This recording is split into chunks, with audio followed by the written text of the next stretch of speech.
Very healthy morning, all of you. Welcome to the virtual classes of Oscar Public School. How are you all, class?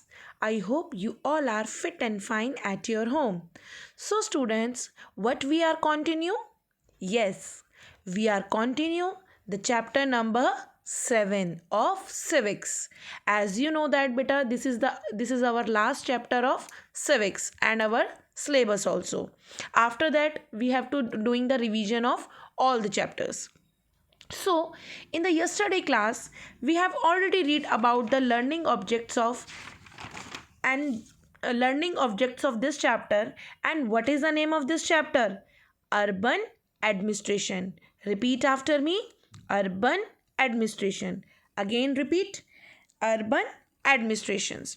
We have already read about the categorization of town. We have just categorized the town according to their density और population. हमने क्या किया? Civic एनिमिटीज़ को provide करवाने के लिए the people when the people live in the considered area and they have need for the civic amenities like a health, education, infrastructure like transportation, water, electricity are higher. So before we are just going to continue this chapter, let's take a quick recap of previous classes. So in the last class we have already read about the categorization of town. The basically beta these are size matter on the basic is on population. Basically they are categorized in a town like a population of 5,000 to 10,000 like notified area committees. Population over the 10,000 to 20,000 they are the town area committees. Population like 20,000 to 10 lakh municipal committees and boards are there. Population over 10 lakh municipal corporation or nagar nigam. Military established have a cantonment boards. Got it? So beta we have already read about the counselor. Who was the counselor? Tell me. Who was called the counselor? Basically beta counselor, the people here elect their representative in a similar manner in the rural areas. They also have system to ward and each ward elect the representative who is called a councillor. Even बेटा हर ward का, ward means area, ठीक है, हर area का अपना counsellor होता है, अपना एक रिप्रेजेंटेटिव चुना जाता है बाय थ्रू अ इलेक्शन के थ्रू चूज किया जाता है. Now we are just talking about the municipal corporation. Basically beta the municipal corporation has been elected member from different ward as described above. They also have some nominated members also and it is called alderman. It is called alderman. The councillor elect mayor. Who elect the mayor? Mayor को कौन elect करता है? Councillor. ठीक है. And deputy mayor बेटा basically the mayor preside over the meeting of corporation. in the absence of mayor, who take the responsibility of that area or that corporation? As a deputy manager. Got it? Sorry, deputy mayor. Some silent feature of municipal elections are who conduct the municipal who elect the elections of municipal corporation? State election commission. कौन conduct करता है? State election commission conduct the elections of municipalities or municipal corporation. The councillors are elected for the tenure of 5 years. कितने साल के लिए choose किए जाते हैं counsellor? 5 years. And who have to give in the vote? The people who are 18 years or residing in the ward to eligible. जैसा मैंने आपको कल की क्लास में भी बताया था, if I am living in a Sant Nagar Burari and I have a residing here only, so मैं यहीं पर वोट दे सकती हूँ, ना कि द्वारका जाके वोट दे सकती हूँ. ठीक है. If I am living at the Dwarka from last two 10 years but मेरा जो वोटर आईडी कार्ड है उसका रेजिडेंस यानी घर का एड्रेस कहाँ का है? बुराड़ी का. So I never ever give to vote from there only. So and any person who are age above the eligible who have to stand in election में कौन खड़ा हो सकता है? A person who are from 25 years old. Some seat are reserve for women, ये भी बताया था मैंने आपको. Some seats are reserve for the women and the person who belongs to SC/ST. SC/ST means scheduled caste and scheduled tribes. And the person who elected from one ward, the size, beta, it is totally depends on the population of the ward or size of ward. Some seats are nominated also, ये भी बताया था मैंने कल आपको. I think this function of municipal corporation you have already made this flow chart. ये आपने flow chart बना ही लिया है. Health and hygiene, literacy and education, public facilities, security and safety. Health and hygiene बेटा municipal corporation, this is the very very important function of municipal corporation. Basically बेटा it maintains hospitals, dispensary आप जैसे देखते हैं, mohalla clinic, hospitals, vaccination, spraying pesticides at the time of monsoon season, the causes of malaria, जिस चीज़ की causes होते हैं तो मॉस्किटोज़ को भगाने के लिए पेस्टिसाइड स्प्रे किया जाता है. ठीक है. Some are general hygiene sanitation on in the city, removing the garbage from your streets, clean sewage and the rain water drainage. It's suppose to the quality of foods being sold on the public by hotels. And बेटा मैंने आपको बताया था कि every restaurant and every stall has been a licence. सबके पास licence होना चाहिए. इफ़ म्युनिसिपल कॉरपोरेशन फॉल्ट, अगर किसी ने फाउंड किया, सर्च किया कि किसी भी रेस्टोरेंट के पास लाइसेंस नहीं है, तो वो उसकी शॉप बंद कर दी जाती है और सील कर दी जाती है. And every food stall has a hygienic and safe for human consumption. ये भी चेक करना म्युनिसिपल कॉरपोरेशन का वर्क है.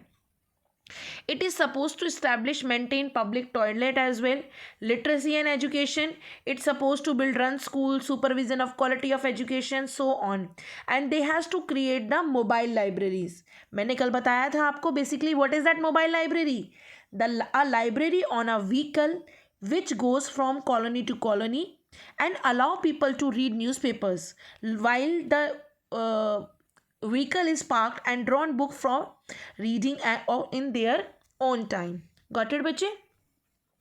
Public facility beta, the municipal corporation has a main function is that public facility. They provide safe and clean drinking water, provide street lights, provide electricity at your home, maintain road, bridge, school, so on, maintain public parks and toilet as well, public transport, old age home, orphanage, night shelters, record of birth and death, security and safety we have already read. They maintain fire brigade, civil defense organization, so on. So we have to read these, the functions of municipal corporation. So beta, we are just continuing today class, that is a source of income. बेटा आपने देखा कि municipal corporation आपको education provide करा रही है, आपको health का ध्यान रख रही है, facilities it will provide you, lot of things they will provide you, इतनी सारी चीज़ें प्रोवाइड करा रही है. सो उनके पास पैसा कहाँ से आता है? Can you think it? कहाँ से आता होगा इतना सारा पैसा कि वो आपको वैक्सीनेशंस, मेडिसिन प्रोवाइड करा रही है, टैबलेट्स प्रोवाइड करा रही है, जगह जगह पर पार्क्स भी खुलवा रही है, स्कूल में एजुकेशन दे रही है, मिड डे मील प्रोवाइड करा रही है, lot of things. So from where they get the money? कहाँ से उनके पास इतना पैसा आता होगा कि वो रोड्स बनवाएं, पार्क्स बनवाएं, टॉयलेट्स बनवाएं. ठीक है. So basically source of income कहाँ से आ रहे हैं? So they could be many more functions of the to the municipal corporation to have a perform all that depending on local requirements. इन सब चीज़ों के लिए पैसा कहाँ से है? All these work functions need money. जितने भी ये चीज़ें चल रही हैं वो क्या चाहिए? उनको क्या चाहिए? मनी. मनी से चलती हैं. Let us see from where the municipal corporation get the money for fulfill the functions. कि municipal corporation को पैसा कहाँ से आता है? ठीक है. कहाँ से वो पैसा लेती है और तब जाके वो हमारी फैसिलिटीज़ में प्रोवाइड कराती है, हमारी सिविक एनिमिटीज़ को फुलफिल करती है. सिविक एनिमिटीज़ बताया था मैंने. What is that civic amenities? Basic facilities, repeat after me. Basic facilities like water, electricity, road, education, etc. These are our civic amenities. So from where the municipal corporation get the money for fulfill the functions? First of all, collection of house tax और property tax. बेटा when you are living at your home, आप जहाँ पे रहते हैं या जहाँ रहना चाहते हैं, घर बनाते हैं, तो आपको गवर्नमेंट को हाउस टैक्स देना पड़ता है. ठीक है. So house tax and property tax, इससे गवर्नमेंट पैसा लेती है. This is the source income of government और a municipal corporation. Collections of octroi.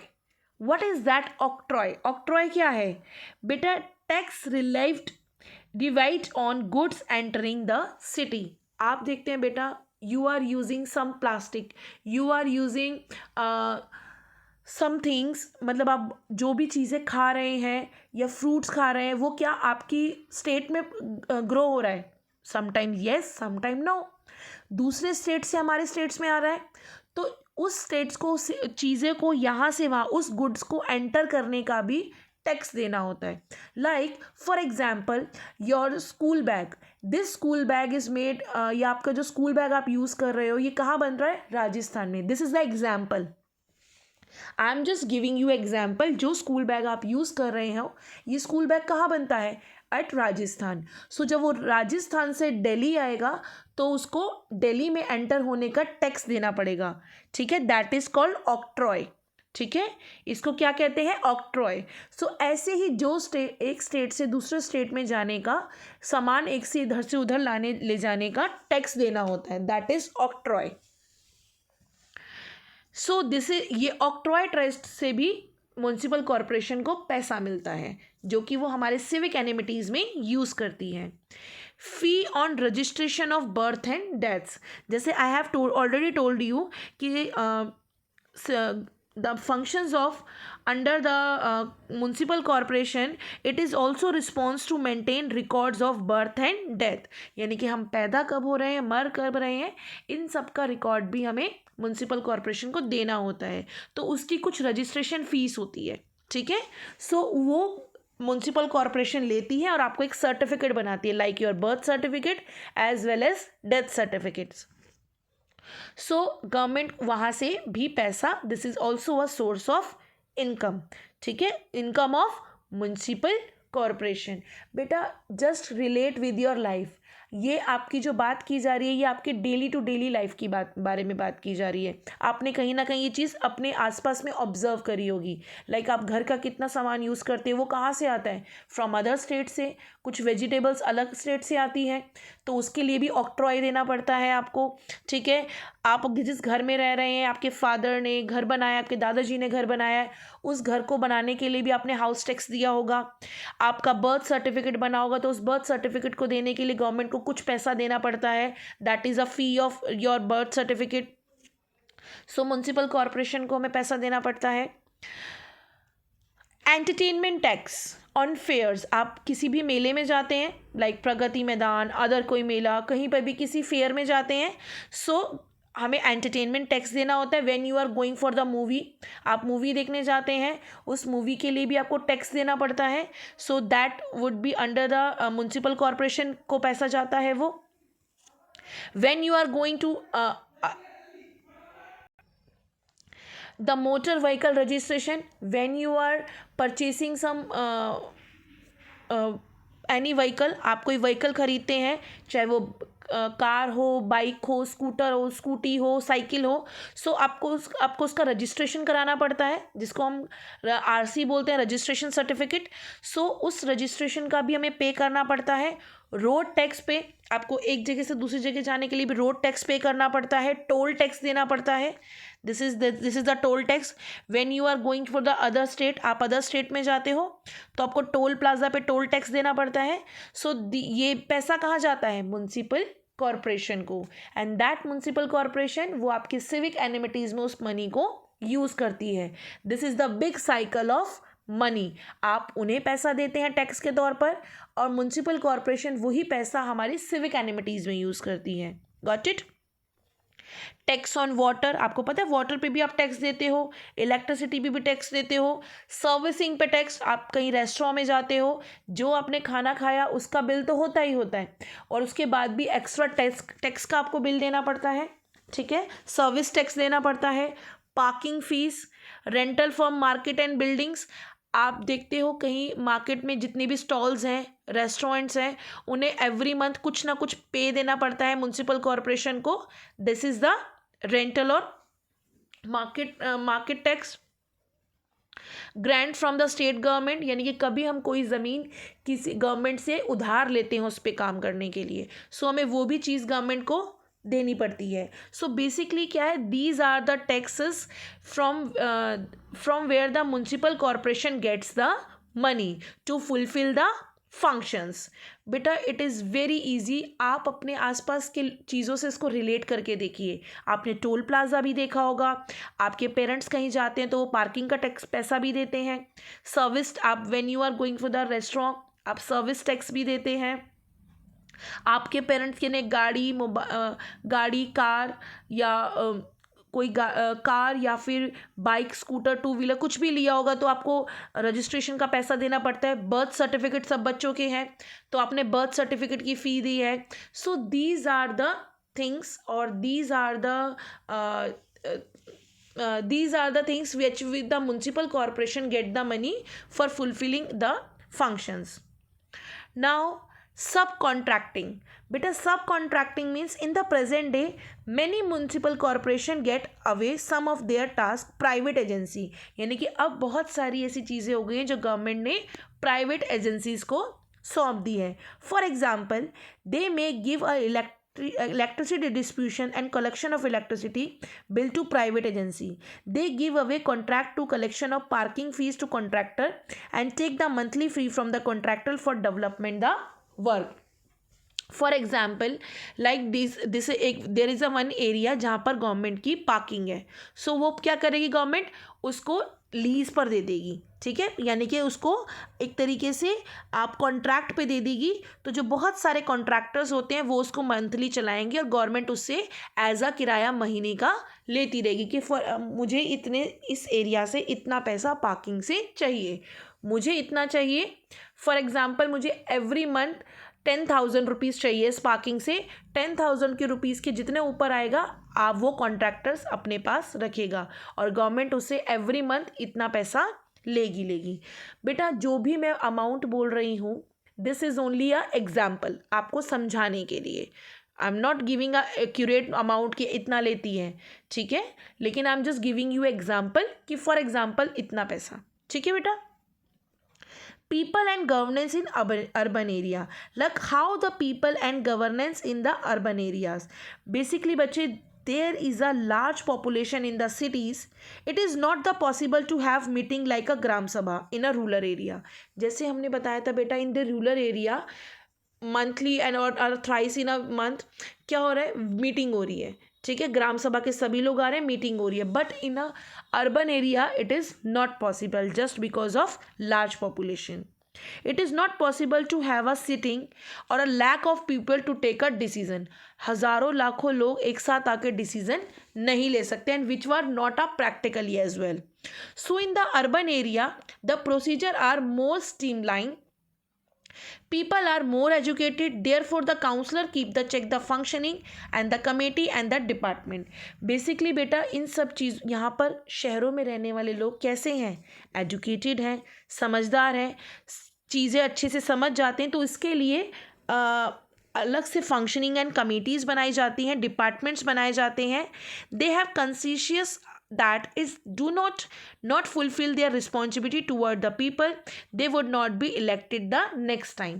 इसीलिए हर 5 साल बाद इलेक्शंस होते हैं कि अगर इस पर्सन ने हमारी चीज़ों के लिए अच्छा काम नहीं किया सो नेक्स्ट आने वाले इलेक्शंस में हम इसको वोट नहीं करेंगे। So despite all this there always a possibility of some people on some zone ward और locality are dissatisfied with the availability of quality और सिविक एनिमिटी। बेसिकली बेटा जब भी कोई इलेक्शन आता है तो वहाँ का रिप्रेजेंटेटिव क्या कहता है कि मैं यहाँ पे रोड्स बनवाऊँगा, मैं यहाँ पे लाइट्स की फैसिलिटी दूंगा, आपको यहाँ पर हेल्थ एजुकेशन अलग से दी जाएगी, स्ट्रीट लाइट्स होंगी, लैंप्स होंगे, पानी ठीक से आएगा, बहुत सारी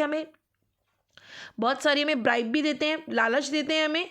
सो हम ये देखते हैं कि who are the proper representative जो हमारी सारी सिविक एनिमिटीज को पूरा कर सकता है. So the people convey their resentments of governance to councillor और mayor who had the municipal corporation in many way. और जो हमारे काउंसलर्स होते हैं वो हमारी बात मेयर और म्युनिसिपल कॉरपोरेशन तक पहुंचाते हैं. They can approach the concern department directly by writing complain और एप्लीकेशन. यानी कि जो चीज़ आम आदमी जाकर नहीं करवा पाता वो हमारे काउंसलर्स को हम बोलते हैं और वो जाकर डायरेक्टली गवर्नमेंट से बात करते हैं बाय द राइटिंग और complain. They may seek a meeting with the councillor by sending in the request for a appointment. यानी कि अब उसके लिए काउंसलर्स के मीटिंग भेजी जाती है, अपॉइंटमेंट ली जाती है. They may start a signature campaign to convey the municipal corporation they many people agree. Sometimes signature campaign as you know that, like if I want कि मेरे एरिया में, I am just giving you example, अगर मैं चाहती हूँ मेरे area में एक बहुत बड़ा पार्क लगे, ठीक है, तो इसके लिए मैं सिग्नेचर कैंपेन चलाऊंगी. सिग्नेचर कैंपेन मीन्स जितने लोग वहाँ रहते हैं उन सबके सिग्नेचर, चाहे वो 500 हो, चाहे वो 10,000 हो, चाहे वो 20,000 हो, और वो जाकर म्युनिसिपल कॉरपोरेशन में जमा कराऊंगी. क्यों? कि देखिए this are the people who are with agree with my point कि यहाँ पर पार्क बनना चाहिए. They may launch protest marches भी होती हैं. They may approach court if they feel that do not get their rightful living condition. और इसके लिए कोर्ट भी जा सकते हैं लोग, ठीक है. The municipal corporation for today are very concern about the environment. ये आपको पता ही है. They take many measure to keep environment clean so that the people get healthy environment to live in. आपको बताएं नए नए प्रोग्राम्स चलाए जाते हैं. They take a pride in improving their living condition and the citizens but all the effect for a cost. All the progress depends on the availability of finances which are collected through the taxes. So if you want more facility, you have to pay for them as well. अगर आप चाहते हैं कि आपका area अच्छा बने, आपका area और ग्रो करे, तो इट डिपेंड्स ऑन कि आप टैक्सेस भी प्रॉपर टाइम पे भरिए. If you damage the public property like streets, street lights, park, buses, defense public building, you would cost municipal corporation money to repair to replace it.